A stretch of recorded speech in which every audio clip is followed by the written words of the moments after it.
श्री स्वामी समर्थ. जय जय स्वामी समर्थ. तुम्हा सर्वांचं पुन्हा एकदा अगदी मनापासून आपल्या या नवीन व्हिडिओमध्ये मी स्वागत करते. आता लवकरच श्रावण महिना हा सुरू होणार आहे. पहिला श्रावणी सोमवार हा येत्या 5 ऑगस्टला असणार आहे.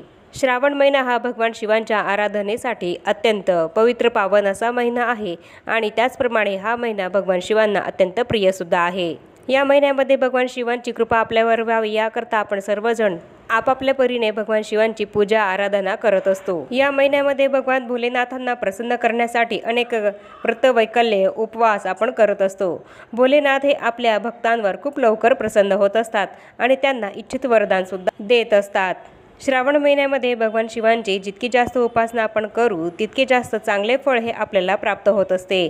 आपल्या ज्या काही मनोवांछित इच्छा आहेत, आकांक्षा आहेत, मनोकामना आहेत त्या भगवान शिवांच्या कृपेने लवकर फलद्रूप या होत असतात. या महिन्यामध्ये आपण भगवान शिवांची सेवा उपासना करून आपण त्यांना प्रसन्न करून घेऊ शकतो. तर दुसरीकडे जर याच श्रावण महिन्यामध्ये आपण आपल्याकडून काही चुका आपल्या कळत नकळत या जर या श्रावण महिन्यामध्ये घडल्या, आपल्याला माहीत नसल्यामुळे या गोष्टी जर आपल्याकडनं झाल्या तर आपल्या घरातून सुख समाधान हे निघून जाईल. भगवान शिवांची कृपा आपल्यावर होण्याऐवजी त्यांची अवकृपाही आपल्यावर होईल. आपल्या घरातली लक्ष्मी ही सुद्धा निघून जाऊ शकते आणि आपल्या घरात दारिद्र्य हे येऊ शकतं. त्यामुळे आजच्या या व्हिडिओमध्ये हीच संपूर्ण माहिती मी तुम्हाला देणार आहे की श्रावण महिन्यामध्ये आपल्याला कोणत्या चुका या चुकूनही करायच्या नाहीयेत, की या चुका केल्यामुळे आपल्याला त्याचा पश्चाताप करावा लागू शकतो. आपल्या घरात दारिद्र्य हे येऊ शकतं. अनेक अडचणींचा सामना हा आपल्याला करावा लागू शकतो. त्यामुळे आजच्या या व्हिडिओमध्ये आपण हेच जाणून घेऊया की आपल्याला श्रावण महिन्यात अशा कोणत्या गोष्टी, अशा कोणत्या चुका या करायच्या नाहीयेत. चला तर मग आपण आता आपल्या आजच्या या व्हिडिओला सुरुवात करूया. श्रावण महिन्यामध्ये आपण भगवान भोलेनाथांची खूप पूजा अर्चा सेवा तर करतो, पण कधी कधी आपल्याकडनं काहीतरी चुका या होऊन जातात आणि त्यामुळे आपण जी काही पूजा करत आहोत त्याचे फळ हे आपल्याला का मिळत नाहीयेत? आपल्या आयुष्यामध्ये इतक्या अडचणी या का येत आहेत? आपल्या आयुष्यातलं दारिद्र्य हे का जात नाहीये? इतकी सेवा करून सुद्धा त्याचं फळ हे आपल्याला का मिळत नाहीये? आपल्याकडून कोणती चुकी होत आहे? यासारखे प्रश्न आपल्याला पडतात. एकीकडे तर आपण खूप देवाची सेवा करतो, पण दुसरीकडे काहीतरी चुका या आपल्याकडनं घडत असतात. त्यामुळे आपल्याला हवे ते पूजेचे फळ हे मिळत नाही. आपल्या आयुष्यातल्या समस्या, संकट, अडचणी, दारिद्र्य हे काही दूर होत नाही. तर आजच्या या व्हिडिओमध्ये हेच मी तुम्हाला सांगणार आहे की श्रावण महिन्यामध्ये ही चूक तुम्ही चुकूनही करू नका.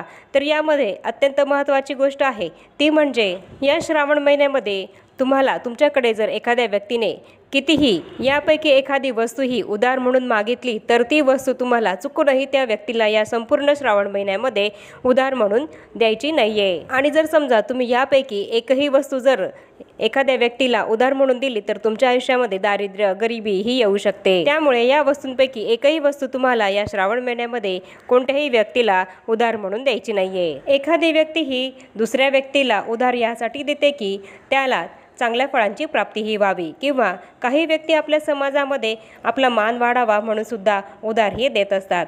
पण जर श्रावण महिन्यामध्ये या वस्तू आपण दुसऱ्या व्यक्तींना उधार म्हणून दिल्या तर आपण कंगाल हे बनू शकतो. काही वस्तू या श्रावण महिन्यामध्ये उधार किंवा दान देणं या गोष्टीला सक्त मनाईही केलेली आहे. त्यामुळे चुकूनही तुम्ही या श्रावण महिन्यामध्ये या वस्तूंपैकी कुठलीही एकही वस्तू कोणालाही दान किंवा उधार ही देऊ नका. तुमच्याजवळ या वस्तूंपैकी एकही वस्तू कोणी कितीही मागू द्या, पण चुकूनही तुम्ही ती वस्तू उधार म्हणून देऊ नका. तर यातील पहिली वस्तू म्हणजेच भगवान भोलेनाथांशी संबंधित कोणतीही वस्तू. तुम्ही ही वस्तू कोणालाही उधार म्हणून देऊ नका. भगवान भोलेनाथांशी संबंधित कोणतीही वस्तू कोणालाही उधार म्हणून देऊ नका. जसं की भगवान भोलेनाथांशी संबंधित कोणतेही फळ असेल, पूजेचे सामान असेल, ते आपल्याला कोणालाही उधार म्हणून द्यायचं नाहीये किंवा दान म्हणून सुद्धा द्यायचं नाहीये. श्रावण महिन्यामध्ये श्रावणी सोमवारी तरी आपण भगवान महादेवांच्या पूजेसाठी काही फळं, फुलं किंवा इतर काही पूजेचं सामान हे आणतच असतो. आणि अशा वेळेस जर तुमच्याकडनं कोणी एखाद्या व्यक्तीने जर ते पूजेच्या सामानांपैकी थोडंसं सामान किंवा फळं किंवा फुलं ही जर उधार म्हणून मागितली तर ती तुम्ही चुकूनही त्या व्यक्तीला देऊ नका. आणि असं जर तुम्ही केलं तर तुमच्यावर भगवान भोलेनाथांची अवकृपाही होऊ शकते. तुमच्या घरातून भगवान भोलेनाथ हे निघून जाऊ शकतात. त्यामुळे ही चूक तुम्ही चुकूनही या श्रावण महिन्यामध्ये करू नका. त्याचप्रमाणे श्रावण महिना हा धनप्राप्तीचा महिना मानला जातो। या महिन्यामध्ये साक्षात भोलेनाथ आपल्या भक्तांच्या घरी येत असतात। अशा वेळेस जर कोणतीही व्यक्ती तुमच्याकडून पैसे उधार मागत असेल तर चुकूनही तुम्ही त्या व्यक्तीला पैसे उधार म्हणून देऊ नका। तसेच कोणाकडून उधार पैसे सुद्धा तुम्ही या महिन्यामध्ये घेऊ नका। असं मानलं जातं की श्रावण महिन्यामध्ये उधार दिलेले पैसे हे आपल्याला परत मिळत नाही आणि तुम्ही जर दुसऱ्याकडून या महिन्यामध्ये पैसे उधार घेतले तर ते कर्जाच्या स्वरूपामध्ये वाढत जातं, ते कमी होत नाही, उलट ते वाढत जातं। त्यामुळे या महिन्यामध्ये कोणाकडनं पैसे उधार घेऊ सुद्धा नका आणि कोणाला पैसे उधार देऊ सुद्धा नका। श्रावण महिन्यामध्ये पैसे उधार देणं किंवा पैसे उधार घेणं याला सक्त मनाईही केली गेली आहे। त्यामुळे तुम्ही सुद्धा ही चूक चुकूनही करू नका। त्याचप्रमाणे श्रावण महिन्यामध्ये भगवान भोलेनाथांना आपण दूध दही यांचा अभिषेक हा करत असतो। पांढऱ्या रंगाच्या वस्तू ह्या आपण भगवान भोलेनाथांना अर्पण करत असतो। पण ही एक गोष्ट लक्षात ठेवा की श्रावण महिन्यामध्ये कोणी जर सकाळच्या वेळी जर तुमच्याकडे दूध दही ताक किंवा तांदूळ मागत असेल तर ते त्यांना तुम्ही चुकूनही देऊ नका। या सर्व पांढऱ्या रंगाच्या वस्तू आहेत आणि त्या सर्व वस्तू लक्ष्मीकारक मानल्या जातात आणि तसंच या वस्तूंनी आपण श्रावण महिन्यामध्ये भगवान भोलेनाथांची पूजा सुद्धा करत असतो। लक्ष्मी कृपा आपल्यावर व्हावी, भगवान भोलेनाथांची कृपा आपल्यावर व्हावी याकरता या पांढऱ्या वस्तू आपण भगवान भोलेनाथांना अर्पण करत असतो आणि पांढरा रंग भगवान भोलेनाथांना अत्यंत प्रिय सुद्धा आहे, हे आपल्याला सर्वांना माहीतच आहे। आणि या लक्ष्मीकारक पांढऱ्या वस्तू जर आपण या श्रावण महिन्यामध्ये इतरांना उधार म्हणून दिल्या तर आपल्या घरातली लक्ष्मी ही त्यांच्या घरामध्ये निघून जाते आणि आपल्या घरामध्ये गरिबी दारिद्र्य हे येतं।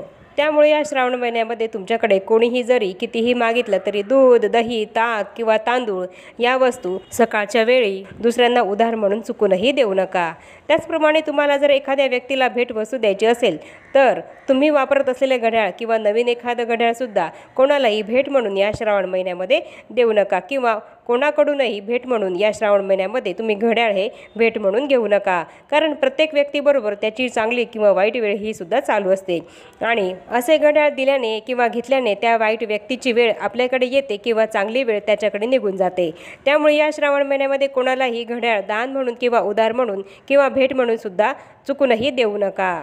तर याच काही अत्यंत महत्त्वपूर्ण गोष्टी आहेत ज्या आपल्याला या श्रावण महिन्यामध्ये चुकूनही करायच्या नाहीयेत। चुकूनही जर आपल्याकडे कोणी या वस्तू उधार म्हणून मागितल्या तर त्या आपल्याला द्यायच्या नाहीयेत। संपूर्ण श्रावण महिन्यामध्ये तुम्ही या चुका करू नका, तरच तुम्हाला या संपूर्ण श्रावण महिन्यामध्ये तुम्ही जी काही पूजा कराल त्याचे फळ हे मिळेल। तर याप्रमाणे आजच्या या व्हिडिओमध्ये मी तुम्हाला संपूर्णपणे हीच माहिती दिली आहे की श्रावण महिन्यामध्ये आपल्याला चुकूनही कोणाला कोणत्या वस्तू या दान म्हणून किंवा उधार म्हणून या द्यायच्या नाहीयेत।